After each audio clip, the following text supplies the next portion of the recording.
Watoto wa Israeli nawapa amri 10 na mtaongeza zingine 613. Ukijikua hata na moja uko chini ya laana.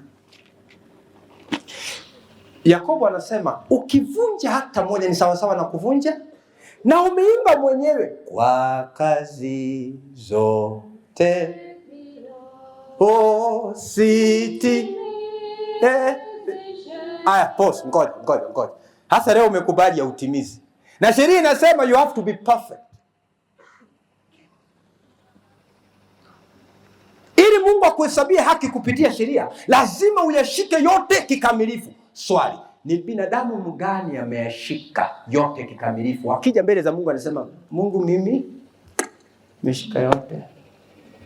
Hebu uliza mwenzako, jirani, are you safe? Amekujibu namna gani? Get the point. Take a step forward. Na uzima wa milele ndio huu, wakujue wewe Mungu wa kweli na Yesu mwanao uliyemtuma. Ni ombi letu tukijua ya kwamba Baba umesikia dua letu, tukilihimidi na tukisifu jina lako kwa yale umetutendea kupitia mwanao. Hii ndio wimbo ambao tunafaa tuimbe milele kwa sababu uliyoyatenda. Baba, uwe pamoja nasi tunapoanza hadi tamati. Ni ombi tunaomba tukiamini katika jina la Yesu Kristo aliye Bwana na hata mkombozi wetu, na kila mwenye kinywa aseme amen. Tulianza safari, tangia tuanze tukagundua ya kwamba kuna gaidi aitwaye EKB. Tukajua ya kwamba kila mtu wako chini ya EKB. EKB ni nguvu. Biblia ina definition mbili ya EKB. Ukisoma Yohana wa kwanza 3:4, Yohana atakwambia dhambi ni kuvunja sheria. Lakini unapokuja ukimtazama Paulo na kuambia mtoto akiwa ndani ya tumbo ameshakuwa EKB. Kwa hiyo Biblia ina definition mbili ya dhambi. Yohana anakuambia dhambi ni kuvunja sheria, na Paulo anakuambia dhambi ni kitu ambacho nazaliwa nayo. Tuligundua ya kwamba Warumi 3:23, Warumi 3:9 mpaka 12, Warumi 5:13, Warumi 5:19 inatukumbusha ya kwamba sote tuko chini ya EKB. Hakuna mwanadamu anaweza jikomboa kutoka kwenye hiyo nguvu. Ni kitu unazaliwa nacho. Hauwezi jikomboa, hauwezi jipatia uzima wa milele. Unaweza kuwa maskini ukaanza biashara ukawa tajiri, sawa. Unaweza kuwa mama tasa Mungu akakujalia ukapata mtoto, sawa. Unaweza fanya vitu mingi duniani ukawa mtu maarufu, ukawa na jina, ukawa chifu, ukawa MCA, ukawa governor, ukawa president, lakini kama hujamjua Kristo, kama hujamwamini Kristo, kifo chako kinachokungoja ni kifo cha milele, kwa sababu hauna uzima wa milele. Uzima wa milele ni Mungu peke yake anaanza kazi ya kumtafuta mwanadamu. Tuligundua ya kwamba sasa upepo imeanza kazi yake. Kwa nini mimi nitaki? Tuligundua ya kwamba unapoelewa jinsi dhambi ilianza, Asante kijana. Thank you. Dhambi ilianza pale Edeni. Na uhusiano wa mwanadamu na Mungu, hebu nilete kiti tofauti. Rangi hizi naona ni kama zinafanana. Lete rangi tofauti, leta rangi ya good. Tukagundua ya kwamba huyu alikuwa ni Mungu na huyu alikuwa ni mwanadamu.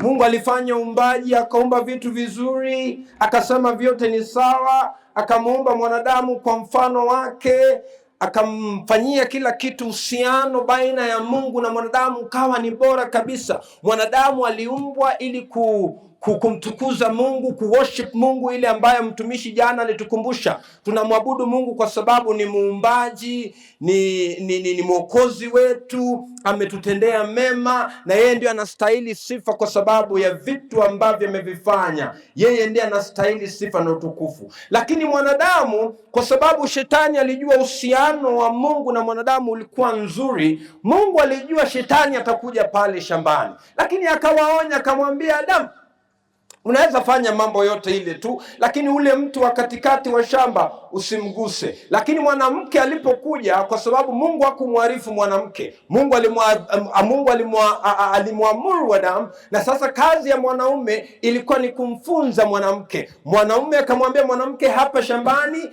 tunafaa kukula kila kitu, lakini kuna kitu kimoja tufai kuifanya. Hasa mwanamke alisikia vizuri, lakini baada ya kuanza kutembea pale shambani akashawishiwa na adui shetani. Wakati adui shetani alimake sure ameweka tashwishi kwenye mawazo ya mwanamke, mwanamke anapokula tunda hakuwa uchi. Lakini baada ya yule ambaye alipewa agizo Adamu kuuma tunda namna hii, wote wakawa uchi. Tukagundua ya kwamba dhambi ilisababisha vitu vingi. Ilisababisha uoga, ikasababisha wasiwasi. Mwanadamu, angalia sasa, huyu ni mwanadamu. Mwanadamu akamgeuzia Mungu mgongo. Lakini jambo la kushangaza, Mungu, habari njema, hakumgeuzia mwanadamu mgongo. Mungu badala ya kumgeuzia mwanadamu mgongo, alianza kumtafuta mwanadamu. Anaanza kumtafuta Adamu, akimuita Adamu, Adamu uko wapi? Lakini siku zote Adamu alikuwa anakimbia, mimi mwoga. Sasa uhusiano kati wa Mungu na mwanadamu kasambaratika, viumbe vikawa vinakufa, wanadamu wakaanza kuuana, miti na mimea zikaanza kunyauka, na kila kitu Mungu aliumba iliharibika kwa sababu ya dhambi. Wewe unaweza ona dhambi ni kitu kidogo, lakini haujui nguvu ambayo ilifanya karibu kila kitu Mungu aliumba. Sasa ni juhudi ya Mungu kuanza sasa kumtafuta mwanadamu, kumwambia mpango wake wa wokovu, na alishapanga kila kitu hata kabla ya uumbaji. God knew, because he's all knowing. That's one kind of a given his attribute, that he's an all-knowing God, omniscient. So God begins to look for man.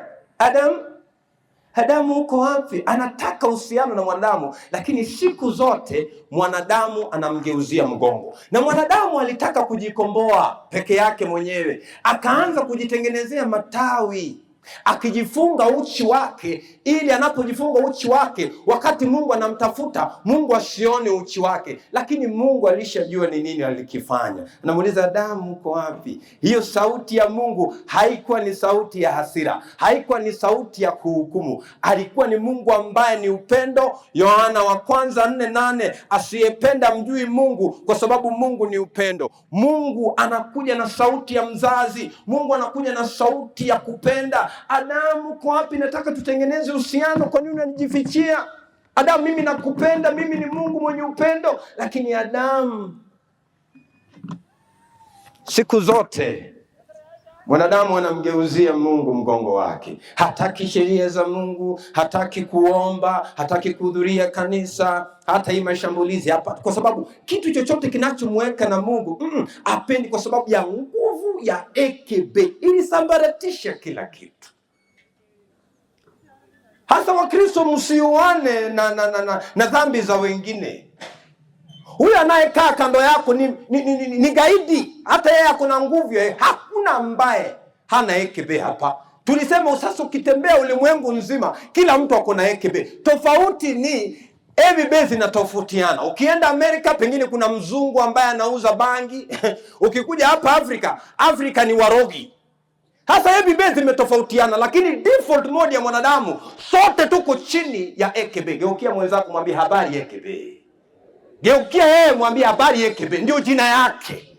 Hizi jina tunaitana sijui Elda nani, Elda Tuti, Elda Elijah Rondi, uongo. Hiyo ni identity tu. Ukikuja mbele za Mungu, default mode wewe ni mwenye dhambi na umekufa kiroho, unahitaji kufufuliwa. Hakuna dhambi ndogo mbele za Mungu. Hata siturimba hakuna dhambi, hasa hiyo hamjui.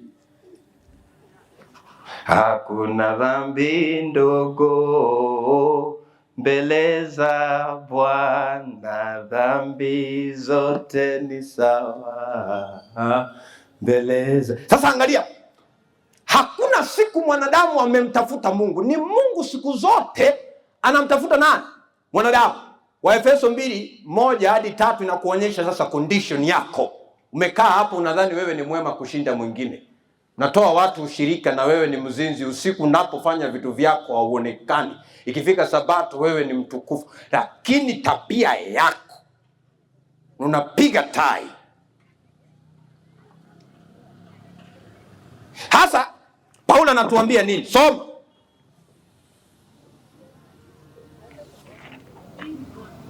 Waefeso 2:1-3. Washa nani? Sasa angalia. Sasa huyu ni mimi na wewe. Huyu ni mimi na wewe. Sasa usijigambe. Sikia. Inasema ninyi mlikuwa wafu. Ninyi wana wa Tindereti mlikuwa nini? Wafu. Mlikufa. Ndio huyu sasa mlikufa kiroho. Wafu haimaanishi sasa wewe ni maiti. Ulikufa kiroho. Mtu ambaye amekufa kiroho hataki uhusiano na Mungu. Mtu ambaye amekufa kiroho hataki kumtumikia Mungu. Mtu ambaye amekufa kiroho anafanya mambo yake, hataki sheria za Mungu, hataki uhusiano na Mungu, kwa sababu dhambi ambayo ilitoka kwa yule gaidi babu yetu Adamu iliwaangukia wote na wote walikufa. Hiyo ukisoma Warumi 5:13 utasoma baadaye. Endelea. Nyinyi wote mlikuwa wafu. Mlikuwa wafu. Tulikufa kiroho. Ndio huyu mwanadamu ambaye amekufa kiroho hataki maneno na Mungu. Yaani yeye uhusiano wake na Mungu hamna, kwa sababu siku zote mwanadamu anamuonyeshea Mungu mgongo. Kwa sababu ya dhambi zenu. Kwa sababu ya dhambi zenu. Ambazo mliziendea zamani kwa kuifuata kawaida ya ulimwengu huu. Mliifuata kawaida ya ulimwengu. Kama ni kulewa tulilewa, kama ni kuenda kwa waganga tulienda, kama ni wizi tuliiba, kama ni kunyang'anya watu shamba tulinyang'anya, kama ni kufanya magendo tulifanya kila kitu. Kama ni ushirikina, uzinzi tulienenda, kwa sababu hatutaki uhusiano na huyu Mungu wetu. Tunafanya mambo ya dunia. Ndio ilikuwa hali yetu. Endelea. Tulikufa kiroho. Na kwa kumfuata mfalme wa uwezo wa anga. Kwa kumfuata mfalme wa uwezo wa anga, huyo ni shetani. Shetani sasa alitukontrol. Mambo za giza tulizifuata. Kitu ambayo shetani anataka uangamie, hataki uhusiano wako na Mungu. Kwa hiyo wewe siku zote ulimfuata njia zake, hataki sheria za Mungu, anashindana na Mungu. Kwa hiyo wewe ulikuwa unamwandama shetani siku zote. Anasema iba, sasa wewe ni mtumwa wa shetani, unaiba. Anasema kunywa pombe, sasa wewe unakuwa mtumwa wa huyu mfalme wa anga aitwaye shetani. Njia zako zote zilikuwa za giza, kwa sababu ulikuwa unamfuata shetani. Na shida si yako, shida ulizaliwa katika mwili wa dhambi kwa sababu ya babu yako Adamu. Wewe hauna makosa na Mungu hakuhesabii makosa. Makosa ilishafanyika huko, lakini kwa sababu Mungu anakupenda, anaanza mwendo kukutafuta hata hali ambapo umekufa kiroho. Bwana asifiwe. Haongoji mwanadamu aje kwake, ni yeye siku zote anamtafuta mwanadamu. Soma.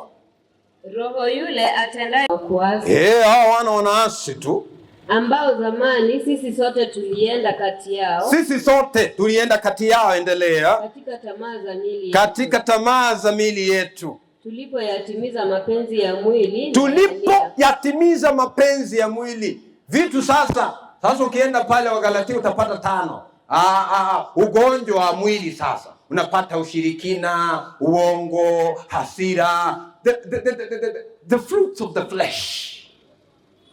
Na unafanya nini? Mwepesi wa hasira, sijui nini. Hivyo vitu vyote tulizivifanya kwa sababu tulikuwa chini ya utumwa. Sikia sasa. Aya 4 sasa inamaliza hiyo injili. Sikia sasa. 4 inasema lakini Mungu. Lakini nani? Mwanadamu. Kanisa, hii ni klasi yangu. Lakini nani? Mungu. Umesikia jina mwanadamu hapa? Sasa utaanza kujiomba kwa nini? Nimefanya hii, nimefanya. Ngoja kwanza. Ulikufa kiroho. Lakini but who? God. But who? God. Hasa mwanadamu unataka kujitia percentage gani hapo? Wapi CV ambao unaweza jifia? Mtu ambaye amekufa anaweza jifufua? Swali, mtu ambaye amekufa anaweza jifufua? Hasa unaanza unaringia nani? Na wewe ni wafu, maiti, unaringia nani? Unajua kitu ambacho kinamshangaza Mungu, unaanza kujigamba, nimefanya hii kama si mimi, sijui nini, basi Mungu ananikubali. Wapi? Wokovu ni bure na ni kwa neema. Umekufa, unahitaji kufufuliwa. Lazaro hangeweza kujifufua, alihitaji nguvu kutoka nje. Kwa hiyo nguvu inayo deal na ekebe mwanadamu hawezi kupata. Nguvu inayo deal na ekebe ni Mungu, ili aje kupitia mwana wake ili akufe na wewe alafu afufuke na wewe. Hata wezi sema amen. Hii kanisa kuna shida hapa.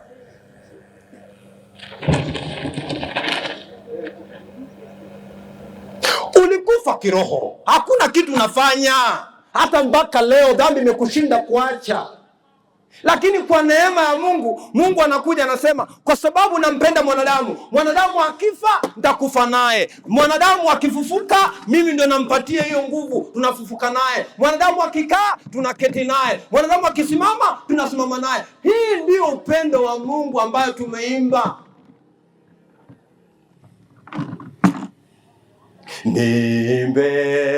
Nimbe pendo lake, pendo la Yesu Bwana, sababu alitoka kwa Baba kafa.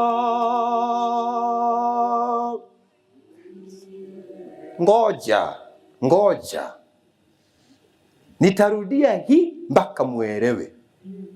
Hakuna siku mwanadamu mwenye dhambi atakuja mbele za Mungu ajisifie na kifua ati nimetenda kwa sababu ya vitu kuhusu wokovu.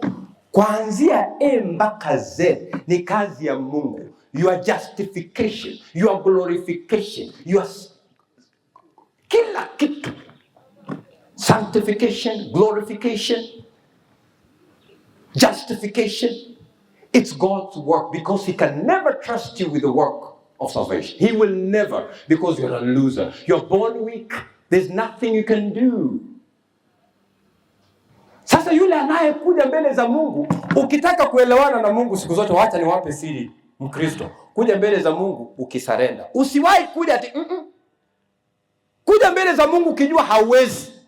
Hiyo, God doesn't help those who help themselves. Wongo. God helps the helpless. Geukia mwenzako mwambie, Mungu anasaidia wale hawajiwezi. He helps the helpless. Kama unaweza, basi anakuambia okay, shughulika. Unaanza kwa kazi zote pia sitembeze sheria. Leo utimizi. Umesema leo utimizi. Leo hautimizi, umeimba. Halafu sikia anaendelea, nijapofanya nikilia. Everywhere ishi umekufa. Makosa unafanya kila siku. Sasa wacha nikuulize swali. Tangia asubuhi mpaka saa hii umefanya makosa ngapi? Hata zingine hujatubu. Unaishi kwa neema. Halafu unaanza kuongea juu ya everywhere ya mwenzako. Hivi uko na akili? Wewe mwenyewe haujioni, na wewe ndio ugaidi mkubwa. Unasengenya, unaua watu. Hata Yesu alisema kwa maneno tu, ukiita mtu mjinga, wewe muuaji. Sasa nani atasema hajaua hapa? Habari ya wauaji, mnamunijibu habari ya wauaji. Good, you are smart.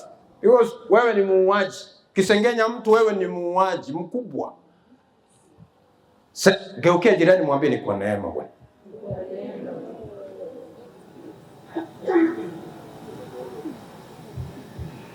Video ikimbie mbele.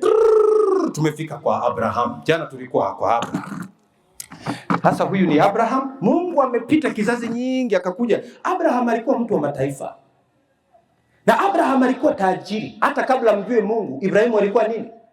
Sasa wacheni niwaambie, you don't have to worship God to be rich. No.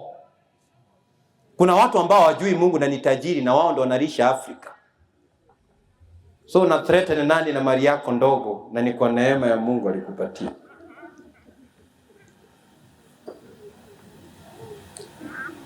Abraham alikuwa mtu wa mataifa, alikuwa tajiri, alikuwa na wafanyikazi, alikuwa na mifugo. Lakini sasa Mungu anaanza mpango wa wokovu. Anaanza na nyumba, akitoka kwa nyumba anaingia kwa taifa Israeli, akitoka kwa taifa anaenda sasa kwa mataifa yote. Hello? When God begins his plan of salvation, nataka munisikie vizuri, mukimisi concept hatutatembea vizuri. Anaanza na nyumba, sasa anaanza kuwa household God. Hasa Ibrahimu, mtu yote akikujia Ibrahimu, huyu ni Mungu gani amekupa mali? Anajibu, huyu ni Yawe. Na huyo Yawe, situtengeneze mawe. Akasema huyu hatengenezewi mawe. Huyu naamini tu na nakufanyia mambo. Hasa watu ambao wanaona mali ya Ibrahimu, wanakuja wanauliza Ibrahimu, nani alikupea hii mali? Anasema ni Yawe. Huyo Yawe, situanzishe biashara ya kutengeneza image yake. Anasema hapana. Mnakumbuka huyu msichana gaidi ambaye aliiba miungu ya baba yake? Lea. Mnakumbuka Lea? Watu walikuwa na miungu ya nyumba. Ukitaka mtoto unaenda unachukua image ya huyo Mungu ambaye anapeana mtoto, unaweka chini ya kitanda. Ukitaka mali unaenda unanunua huyo miungu, unaweka chini ya kitanda. Ukitaka nini? Kila kitu, kila mwezi ilikuwa na Mungu wake. Sasa Mungu anaanza kujidhihirisha kupitia Ibrahimu. Anachukua Ibrahimu, anamwambia, na enzi zile haungekuja unafanya contract na mtu bure, lazima uanze kusema utanipea nini. Mungu asinga alikuja na promise ya kumpatia kijana na mali. Ibrahimu angemwambia, mimi sipangwingwi, tembea. Mungu alikuwa anaabudiwa kwa sababu ya nini unaenda kunipatia? What am I going to profit from? Hasa Mungu anakuja kwa sababu anajua Ibrahimu ana mtoto, anaanza kwanza. Ibrahimu, mimi ni Mungu. Najua hauna kijana, nitakupea kijana. Ibrahimu anasema, umeanza kuongea. Nini ingine? Mali. Okay, sawa, ongea. Wanaelewana. Sasa Mungu anamwambia Ibrahimu, miaka zitapita lakini nitatimiza agano langu. Hasa Ibrahimu 15:6 Mwanzo, Biblia inasema Ibrahimu akamwamini Mungu na ikahesabiwa kwake kuwa haki kwa njia ya imani. Kwa njia ya imani. Kwa njia ya imani.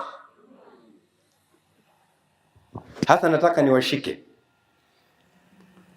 Nataka niwafanye nini? Muko tayari? Muko tayari niwashike? Muko tayari niwashike? Mungu anapofanya agano na Ibrahimu, sheria 10 zilikuwepo.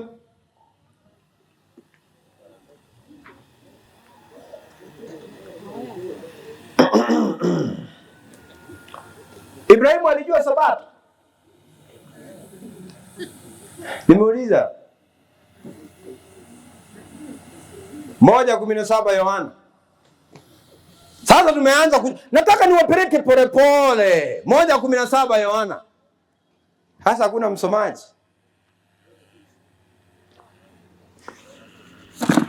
Hakuna? 1:17 Yohana. Sasa nataka tusome kidogo. Alafu nisikule time sana na niambie. Inasema kwa kuwa Torati ilitolewa kwa mkono wa Musa. Sasa kati ya Musa na Ibrahimu nani alitangulia mwingine? Ibrahimu. Sheria zilitolewa kwa mkono ya nani? Musa. Ibrahimu alikuwa na sheria. Na Mungu alimhesabia haki kupitia nini? Nimesikia nini hapo? Class nzuri. Wagalatia, fungua. Wagalatia 3. Wagalatia 3. Wagalatia 3:17. 17:18. Wagalatia 3:17-18. Inasema, nisemalo ni hili. Nisemalo ni hili, wana wa Tindereti. Agano lilidhibitishwa. Ngoja. Semeni agano. Geukia mwenzako mwambie agano. Mwambie promise. Mwambie promise. Promise mnasemaje na Kikisi? Eira. Endelea kusoma. Agano lililodhibitishwa kwanza na Mungu. Agano lililodhibitishwa kwanza na nani? Na Mungu. Kwa nani? Si mwanadamu, sema Abrahamu. Sema Abrahamu. Aha, endelea. Torati iliyotokea. Torati ilitolewa miaka 430 baadaye. Baadaye inamaanisha nini? Le. Na nani alikuja na hiyo Torati? Nani alikuja na Torati? Sikia sasa anamaliza, anasema nini? Agano ambalo Mungu alimwanzisha na Ibrahimu, sheria ambayo ilitokea miaka 430 baadaye. Halifanyi nini? Halibatili. Hiyo Kiswahili yako ni ngumu. Halitangui hata kuibatili sheria. Ahadi. Elder, where is Elder? I need your English version. Hiyo Kiswahili imetupeleka segemnege. Mama, soma na Kikisi. Soma na Kikisi. Hebu soma Kizungu mzee. Pengine Kizungu itatusaidia hapa. Galatians 3:17-18. 3:17. Yes.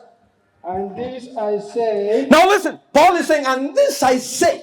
That the covenant that was confirmed before of God in Christ the law. Mzee, kwa nini unasoma vizuri? Usome tu vizuri mzee. And this I say. And this I say. That the covenant God made with Abraham when the law was still not there. That was confirmed before of God in Christ. It was confirmed before. Endelea. The law, which was 430 years after, cannot disannul that it should make the promise of.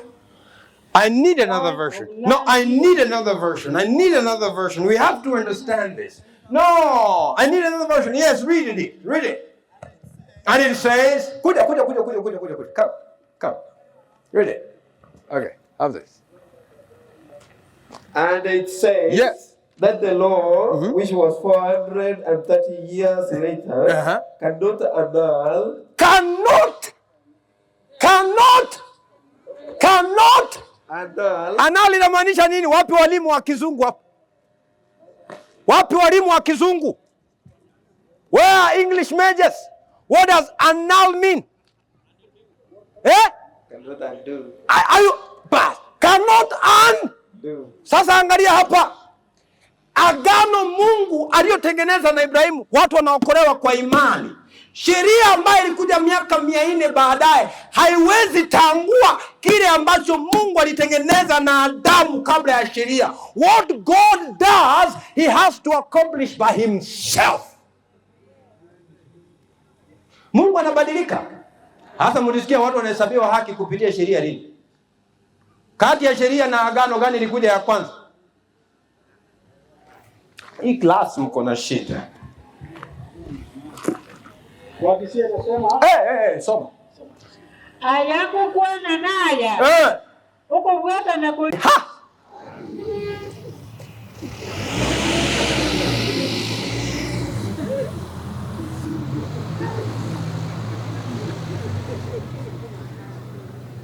Unajua nawapeleka pole. Sijui.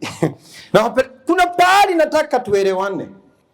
Kati ya agano na sheria gani ilikuja ya kwanza? Hasa sikia. Sikia. Huko pale. Sikia. Anasema vipi? Anasema, sikia. Tuko pale tu wa Galatia. Sasa Paulo kwa sababu anaelewa haya maneno, anataka kutusaidia.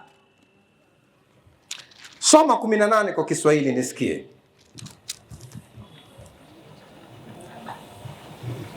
Soma 18 sasa. 18 inasema, kwanza anza na kikisima mimi.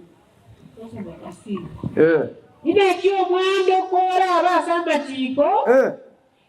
Toko banaenda aseira. Kolende Nyasaye akayoa Ibrahim aseira. Imefika. Hiyo ni 18. Soma Kiswahili. Inasema, kwa maana urithi ukiwa kwa sheria.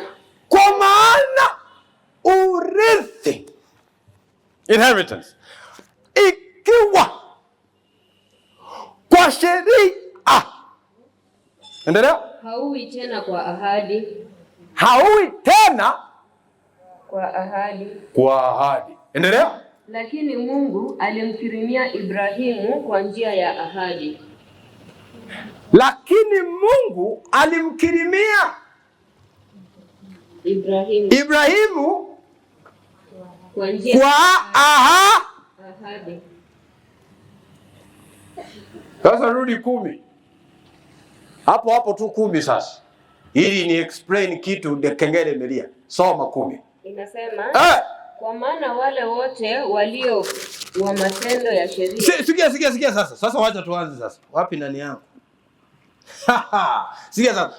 Kwa maana wale wote walio wa matendo ya sheria wako chini ya laana.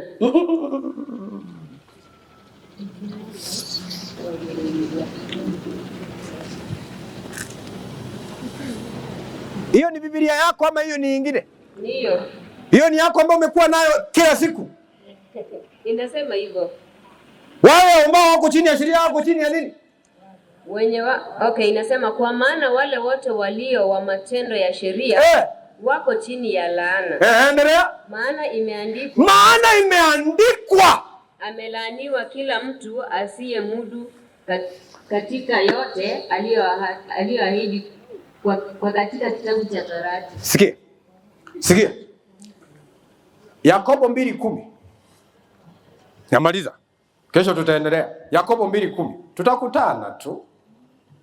Tutakutana hii class, chukueni notes. Na by the way nitawasetia exams. Inasema, maana mtu awaye yote atakaishika sheria yote ila akajikua katika neno moja amekosa juu ya yote. Mnasikia kenye sheria inataka? Halo? Sheria inataka hivi, sikia. Ema Chiko inasema hivi. Watoto wa Israeli nawapa amri 10 na mtaongeza zingine 613. Ukijikua hata na moja uko chini ya laana. Yakobo anasema ukivunja hata moja ni sawa sawa na kuvunja, na umeimba mwenyewe kwa kazi zote siti. Aya, pause, ngoja. Hasa leo umekubali ya utimizi. Na sheria inasema you have to be perfect. Ili Mungu akuhesabie haki kupitia sheria, lazima uyashike yote kikamilifu. Swali, ni binadamu mgani ameyashika yote kikamilifu? Akija mbele za Mungu anasema, Mungu mimi nimeshika yote. Hebu uliza mwenzako, jirani, are you safe? Amekujibu namna gani?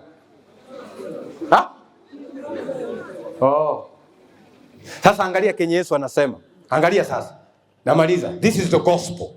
Angalia sasa. Kwa sababu Musa ndiye aliyekuja na sheria, neema obuya bwanyasa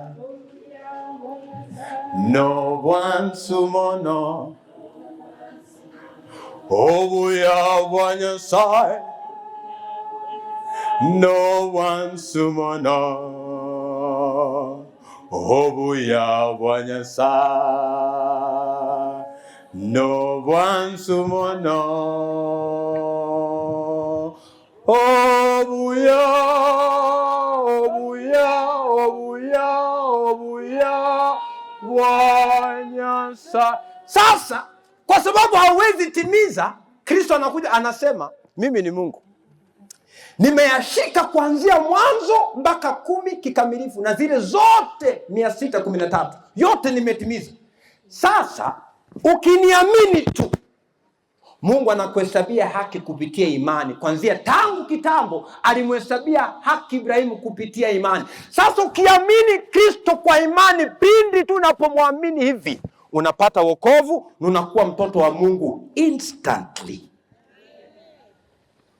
Baada mujasema amen, haijaingia. Sikia. Wapi profesa? Wapi profesa?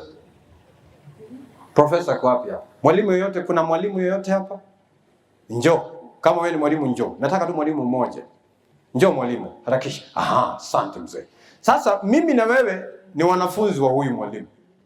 Hatujui chochote, semester imeanza, sisi wote hatuelewi subject yake. Alafu huyu mwalimu, ukiwa chini ya sheria, mwalimu anasema soma kwa bidii upite mtihani, hakuna kuibiwa mtihani. Sasa sheria unaanza kusoma, unaamuka don, unafanya unapata F. Sasa huyu mwalimu, kwa sababu huyo ni Musa F. Sasa kwa sababu huyu mwalimu ni Yesu anasema hata kabla mujaanza class kila mtu wako na A already. Hata uwezi se. Tusimame tuombe. Sasa kati ya sheria na neema gani nyepesi? Neema. The grace of God. Geukia mwenzako mwambie ni kwa neema. Mwambie wewe ni gaidi. Hauendi kwa matendo. Ni kwa neema. Sasa kama umekasirika, tafuta kanisa yako.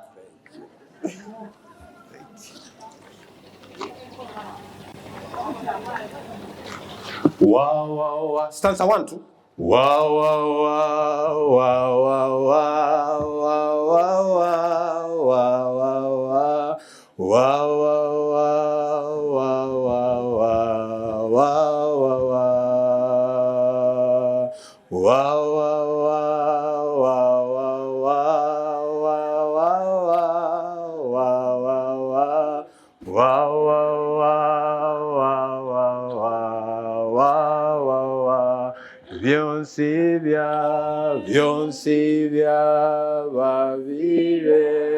Vionsivia vavire agacha remium.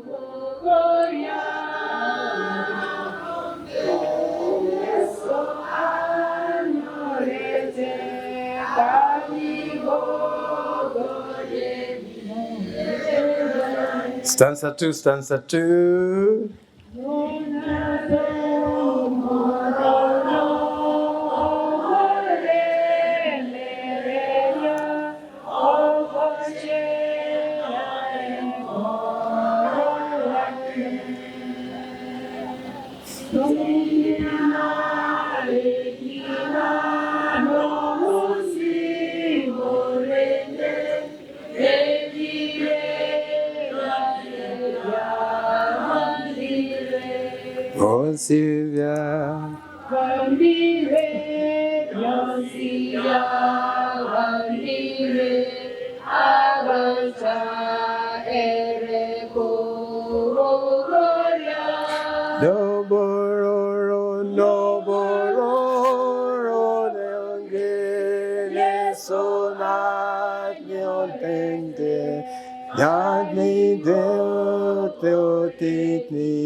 Na uzima wa milele ndio huu, wakujue wewe Mungu wa kweli na Yesu Kristo mwanao uliyemtuma.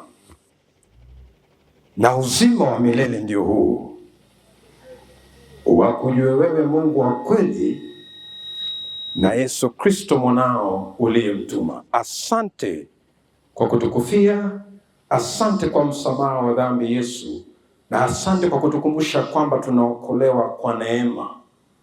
Hakuna matendo yoyote mwanadamu anaweza jigamba nayo, bali ni kwa neema yako. Uwe pamoja na mtumishi wako anapoingia wa pili, mtumie na tuinue sote, uweze kutufungua macho ya hekima, tuweze kuelewa maneno yote tunayoenda kuyafunzwa. Katika jina la Yesu Kristo nimeomba na hata kuamini, na kila mwenye kinywa aseme. Get the point. Take a step forward.